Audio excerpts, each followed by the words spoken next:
കഴിഞ്ഞ ദിവസം കണ്ണൂർ രാമന്തളിയിൽ നടന്ന അതിദാരുണമായൊരു സംഭവം. അത് മലയാളി മനസ്സിനെ ആഴത്തിൽ മുറിവേൽപ്പിക്കുകയും നടുക്കുകയും ചെയ്ത ഒരു മഹാപാപമായിരുന്നു. ലോകമെന്താണെന്നറിയാത്ത രണ്ടു പിഞ്ചു കുഞ്ഞുങ്ങൾ അവർക്ക് ജന്മം നൽകി അവരെ ഏറ്റവും അധികം സ്നേഹിച്ച അവരുടെ സ്വന്തം പിതാവിനാൽ തന്നെ അരുംകൊല ചെയ്യപ്പെട്ടു. ചിരിച്ചു കളിച്ചു നടക്കേണ്ട പ്രായത്തിൽ സ്വന്തം അച്ഛൻ നൽകിയ ഭക്ഷണത്തിൽ മരണം ഒളിഞ്ഞിരിപ്പുണ്ടായിരുന്നുവെന്ന് ആ കുരുന്നുകൾ അറിഞ്ഞിരുന്നില്ല. ഒരു വിധത്തിൽ നമ്മെ തളർത്തിക്കളഞ്ഞൊരു വാർത്തയായിരുന്നു അത്. രണ്ടു പിഞ്ചു കുഞ്ഞുങ്ങളെ സ്വന്തം അച്ഛൻ വിഷം കൊടുത്ത് കൊന്നതിന് ശേഷം മുത്തശ്ശിക്കൊപ്പം അയാൾ ആത്മഹത്യ ചെയ്തു എന്നുള്ളതായിരുന്നു ആ വാർത്ത. കുടുംബ പ്രശ്നമാണ് കാരണം. നിരന്തരമായി ഭാര്യയും ഭർത്താവും തമ്മിലുണ്ടായിരുന്ന കലഹം, ആ കലഹത്തിൽ ഇനി തുടർന്നങ്ങോട്ട് ഒത്തുപോകാൻ കഴിയില്ല എന്ന് വന്നപ്പോൾ അവർ വേർപിരിയുവാൻ തീരുമാനിച്ചു. അങ്ങനെ വേർപിരിഞ്ഞു. നല്ല കാര്യമാണ്. എന്നും കലഹവും ബഹളവുമായി സമാധാനമില്ലാതെ കഴിയുന്നതിനേക്കാൾ നല്ലത് വേർപിരിയൽ തന്നെയാണ്. പക്ഷേ പ്രശ്നം അവിടെ തീർന്നില്ല. രണ്ട് കുഞ്ഞുങ്ങളുടെ ജീവിക്കാനുള്ള ആഗ്രഹത്തെയും അവകാശത്തെയുമാണ് ഈ രണ്ടാൾക്കാർ കൂടി തല്ലി തകർത്ത് കളഞ്ഞത്. എന്തൊരു ക്രൂരതയാണത്! വാക്കുകൾ കൊണ്ട് പറഞ്ഞറിയിക്കുവാൻ കഴിയുന്നതിനപ്പുറമാണ് വേദനാനിർഭരമായ ഈ സംഭവം. 6 വയസ്സ് പ്രായമുള്ള ഹിമ എന്ന ഒരു പെൺകുഞ്ഞ്, 2 വയസ്സ് മാത്രം പ്രായമുള്ള കണ്ണൻ എന്ന ആൺകുട്ടി. ഈ രണ്ട് കുഞ്ഞുങ്ങളെ ഭക്ഷണത്തിൽ വിഷം നൽകി കൊന്നതിന് ശേഷം അച്ഛൻ കലാധരനും കലാധരന്റെ അമ്മയും കൂടി ആത്മഹത്യ ചെയ്യുകയായിരുന്നു.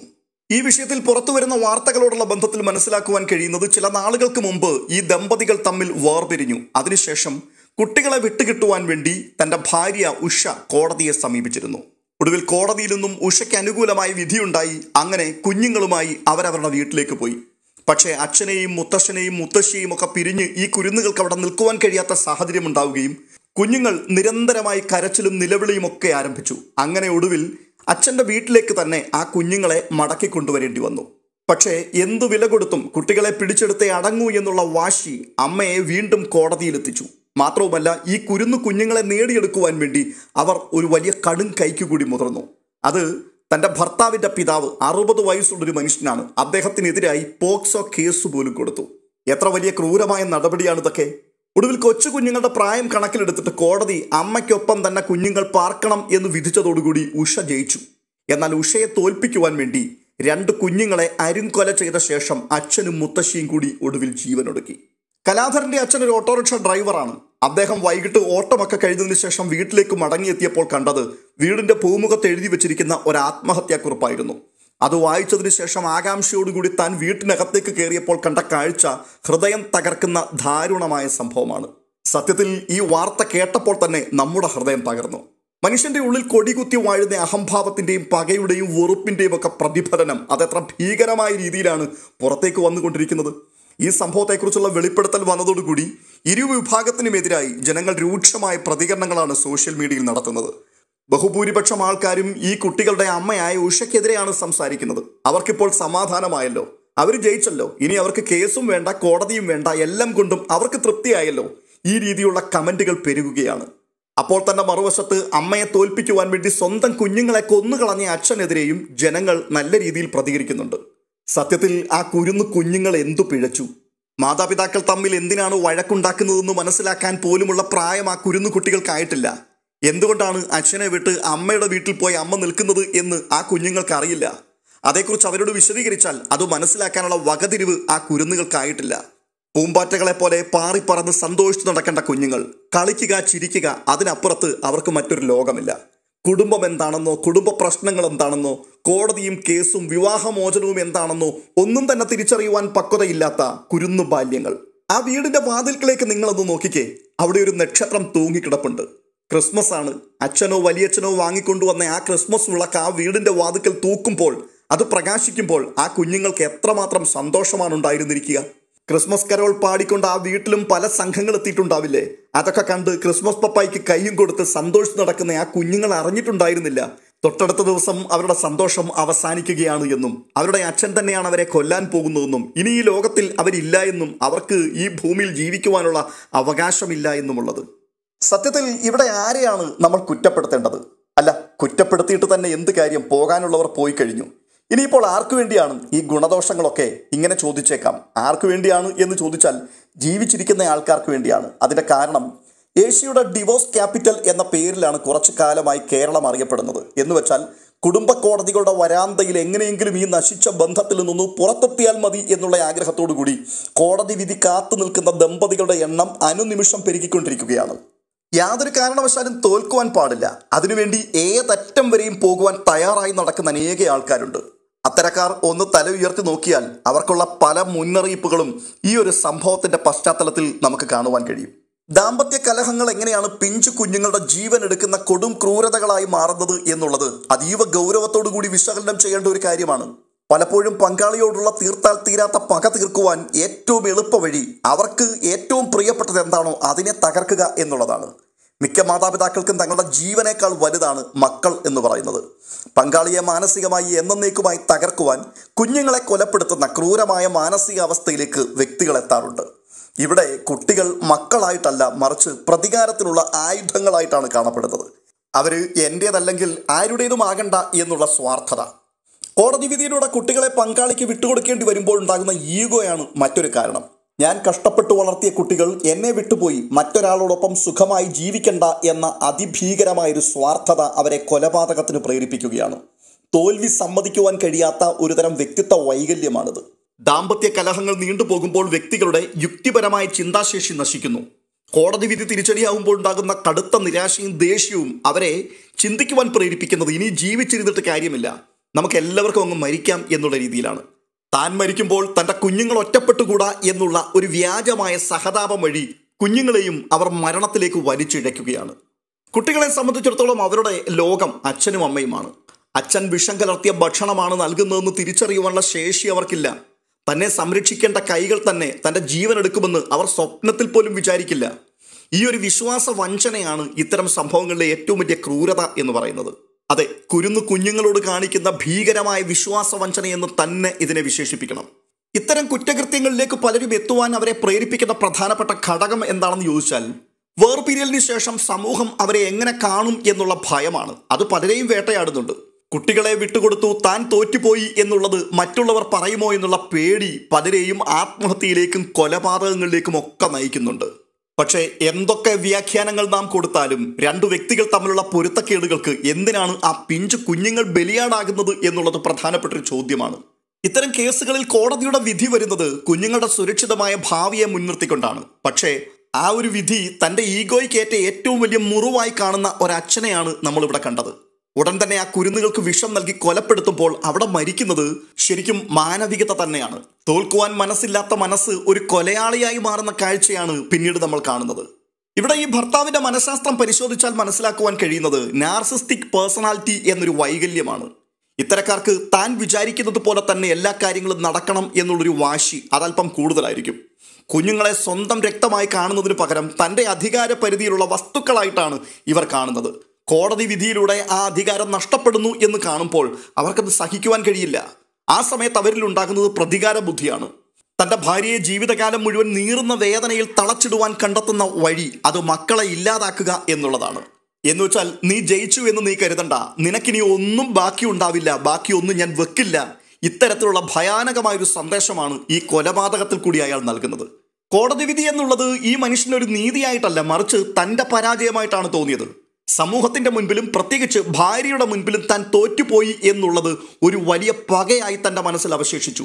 അവിടെ നിന്നാണ് ഈ ക്രൂരതകളെല്ലാം ആരംഭിക്കുകയും ഒടുവിൽ സ്വയം ഇല്ലാതാവുകയും ചെയ്യുന്നത്. ഈ കേസിൽ ഏറ്റവും ഞെട്ടിക്കുന്നത് ഇദ്ദേഹത്തിന്റെ അമ്മയുടെ പങ്കാണ്. തൻ്റെ മകൻ ഈ പിഞ്ചു കുഞ്ഞുങ്ങളെ കൊല്ലുവാൻ പോകുന്നത് കണ്ടിട്ട് അതിനെ തടയുന്നതിന് പകരം അതിന് കൂട്ടുനിൽക്കുകയും ഒപ്പം മരിക്കുവാൻ തീരുമാനിക്കുകയും ചെയ്തു എന്നുള്ളതാണ്. എന്തുകൊണ്ടാണ് അങ്ങനെ ഉണ്ടായത്? വികലമായ പുത്രവാത്സല്യം. മകൻ എന്ത് ചെയ്താലും അത് ശരിയാണെന്ന് വിശ്വസിക്കുന്ന ഒരു അമ്മയുടെ മാനസികാവസ്ഥ ഒന്ന് ഓർത്തു നോക്കിക്കേ. മകന്റെ ദേഷ്യത്തെയും പ്രതികാരത്തെയും ന്യായീകരിക്കുന്ന മാനസികാവസ്ഥ. കൂടാതെ അന്ധമായ ഒരു കുടുംബ മഹിമ കൂടി ഇതിനകത്തുണ്ട്. നമ്മുടെ കുടുംബം തകർന്നു തരിപ്പണമായി, അതുകൊണ്ട് ഇനി ഇവിടെ ആരും ഉണ്ടാവണ്ട എന്നുള്ള തെറ്റായ ഒരു ചിന്ത. മരുമകൾ ജയിച്ച് കാണാൻ അവരും ആഗ്രഹിച്ചില്ല. ശരിക്കും പറഞ്ഞാൽ വൈകാരികമായ ഒരടിമത്തമാണിത്. മകന്റെ വികാരങ്ങൾക്ക് പൂർണ്ണമായും ആ അമ്മ അടിമപ്പെട്ടു. സ്വന്തം വിവേചന ബുദ്ധി പോലും അവർക്ക് നഷ്ടപ്പെട്ടു. കൊച്ചുമക്കളോട് തോന്നേണ്ട സ്വാഭാവികമായ സ്നേഹത്തെക്കാൾ മകനോടുള്ള വിഷലിപ്തമായൊരു കൂറ് അവസാനം ആ അമ്മയുടെ ഉള്ളിൽ മുൻതൂക്കം നേടി. ഇരുവരും വിശ്വസിച്ചിരുന്നത് ജീവിതത്തിന്റെ ഗതി തങ്ങളുടെ കയ്യിലായിരിക്കണം എന്ന് തന്നെയാണ്. ഈ കുരുന്നുകുട്ടികൾ അവരുടെ അമ്മയ്ക്കൊപ്പം ജീവിക്കുന്നത് തങ്ങളുടെ നിയന്ത്രണം നഷ്ടപ്പെടുന്നതിന് തുല്യമാണ് എന്നവർ കരുതി. ഞങ്ങൾക്ക് നിയന്ത്രിക്കുവാൻ കഴിയുന്നില്ല എന്നുണ്ടെങ്കിൽ പിന്നെ അത് ഇല്ലാതാക്കുന്നതാണ് നല്ലത് എന്നുള്ള ഒരു ക്രിമിനൽ ചിന്താഗതിയിലേക്ക് ഇത് വഴിമാറുകയാണ്. ഈ അച്ഛൻ്റെയും അമ്മയുടെയും മനസ്സൊന്ന് വിശകലനം ചെയ്താൽ നമുക്ക് മനസ്സിലാക്കുവാൻ കഴിയുന്നത് സ്നേഹമല്ല, മറിച്ച് ഭയാനകമായ ഒരു ഉടമസ്ഥ അവകാശമാണ്. ശരിക്കും സ്വന്തം മക്കളെ സ്നേഹിച്ചിരുന്ന ഒരു അച്ഛന് എങ്ങനെ അവർ പിടഞ്ഞു മരിക്കുന്നതൊക്കെ നോക്കി നിന്ന് കാണുവാൻ കഴിയും എന്നുള്ളതാണ്. ഒരു വിധത്തിൽ പറഞ്ഞാൽ ആ കുഞ്ഞുങ്ങൾ കിടന്ന് പിടയുന്ന കാഴ്ച കാണുമ്പോഴും സ്നേഹത്തിന് പകരം പ്രതികാരമാണ് ആ മനസ്സിൽ നിറഞ്ഞു നിന്നത്. അതെ, അവിടെ പ്രതികാരവും അഹന്തയുമാണ് വിജയിച്ചത്. മകനെ തിരുത്തേണ്ട അമ്മ ആ ക്രൂരതയ്ക്ക് കൂട്ടുനിന്നപ്പോൾ അവിടെ തകർന്നത് ഒരു തലമുറയാണ്. തോൽവി സമ്മതിക്കുവാൻ കഴിയാത്ത ഒരു മനസ്സ് എത്രത്തോളം അപകടകരമാണ് എന്നുള്ളതാണ് ഈ സംഭവം നമ്മെ പഠിപ്പിക്കുന്നത്. ഈ വീഡിയോ കണ്ടുകൊണ്ടിരിക്കുന്ന ചില ആൾക്കാരെങ്കിലും ഒരുപക്ഷെ ഇത്തരത്തിലുള്ള കുടുംബ പ്രശ്നങ്ങൾ കൂടി കടന്നു പോകുന്നവരോ ഒരു കോടതി വിധിക്ക് വേണ്ടി കാത്തു നിൽക്കുന്നവരോ ആകാം. അങ്ങനെയുള്ളവരോട് എനിക്ക് പറയുവാനുള്ളത്, മക്കൾ മാതാപിതാക്കളുടെ സ്വത്തല്ല. അവർക്ക് സ്വന്തമായ വ്യക്തിത്വവും ജീവിക്കുവാനുള്ള അവകാശവുമുണ്ട്. നിങ്ങളുടെ ഈഗോ തീർക്കുവാനുള്ള ഉപകരണങ്ങളാക്കി നിങ്ങൾ ഒരിക്കലും അവരെ കാണരുത്. ദമ്പതികൾ തമ്മിൽ പിണങ്ങുന്നത് സ്വാഭാവികമാണ്. പക്ഷേ ആ പിണക്കത്തിന്റെ ഇരകൾ ഒരിക്കലും നിങ്ങളുടെ കുഞ്ഞുങ്ങളാവരുത്. ജീവിതത്തിൽ എല്ലാ കാര്യങ്ങളും നമ്മൾ ആഗ്രഹിക്കുന്നത് പോലെ നടക്കില്ല. കോടതി വിധികൾ ഒരുപക്ഷെ നമുക്ക് എതിരാകാം, ബന്ധങ്ങൾ തകരാം. പക്ഷേ തോൽവി അംഗീകരിക്കുവാൻ പഠിക്കുക എന്നുള്ളതാണ് ശരിക്കും പക്വത എന്ന് പറയുന്നത്. തോൽക്കാൻ നമ്മൾ പഠിക്കണം. തോൽവിക്ക് പകരമായി മരണം തിരഞ്ഞെടുക്കുന്നതും മറ്റുള്ളവരുടെ ജീവൻ എടുക്കുന്നതുമൊക്കെ ഭീരുത്വമാണ്, അല്ലാതെ അതൊരിക്കലും മാന്യതയൊന്നുമല്ല. ഈ സംഭവത്തിൽ മകനെ തിരുത്തേണ്ട അമ്മ മകന്റെ തെറ്റിന് കൂട്ടുനിന്നു എന്നുള്ളതാണ് ഏറ്റവും വലിയ പരാജയം. സ്വന്തം മക്കൾ തെറ്റായ വഴിയിൽ സഞ്ചരിക്കുമ്പോൾ അത് സ്നേഹത്തിന്റെ പേരിൽ ന്യായീകരിക്കരുത്. ആ അമ്മ മകനെ തടഞ്ഞു നിർത്തിയിരുന്നുവെങ്കിൽ ഇന്ന് ആ കുഞ്ഞുങ്ങൾ ഈ ഭൂമിയിൽ ജീവനോടെ ഇരിക്കുമായിരുന്നു. അങ്ങനെ സംഭവിച്ചാൽ മകൻ മരണപ്പെടുകയും മരുമകൾ ജയിക്കുകയും കുഞ്ഞുങ്ങളുമായി മരുമകൾ പോവുകയും ചെയ്യുമല്ലോ.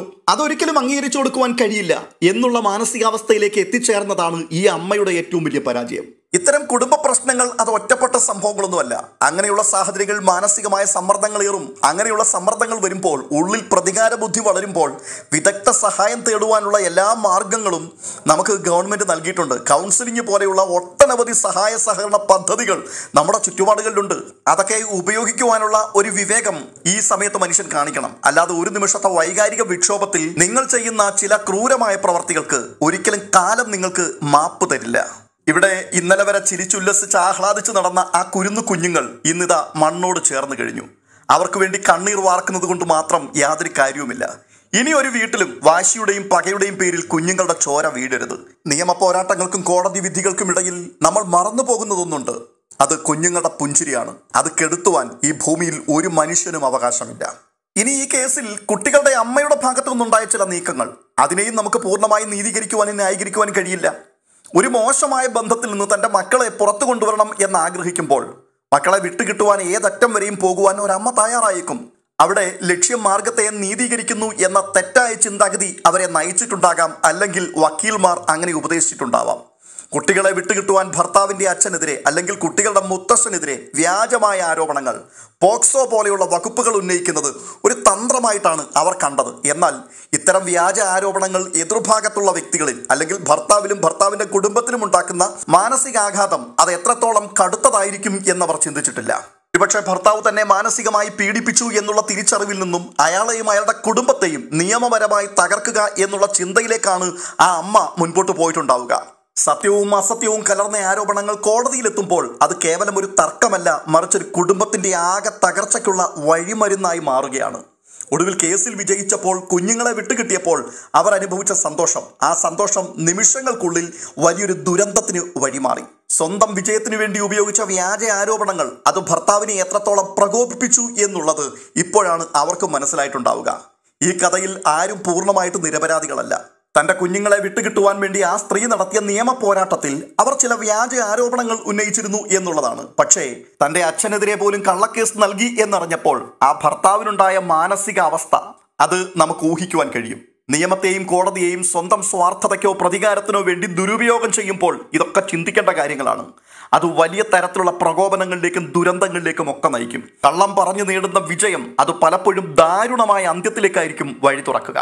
ഭാര്യയും ഭർത്താവും തമ്മിലുള്ള പോരാട്ടത്തിൽ ആര് ജയിച്ചു ആര് തോറ്റു എന്നുള്ളതിനേക്കാൾ ആരുടെ കൂടെ നിൽക്കുമ്പോഴാണ് കുട്ടികൾ സുരക്ഷിതരാകുന്നത് എന്നുള്ളതാണ്. കള്ളം പറഞ്ഞും പുകമറ സൃഷ്ടിച്ചും ജയിക്കുവാൻ ശ്രമിക്കുന്ന മാതാപിതാക്കൾ ഓർക്കണം, നിങ്ങൾ തമ്മിലുള്ള ഈ ചതുരംഗ കളിയിൽ തകർന്നു പോകുന്നത് പിഞ്ചു കുഞ്ഞുങ്ങളുടെ ജീവനാണ്.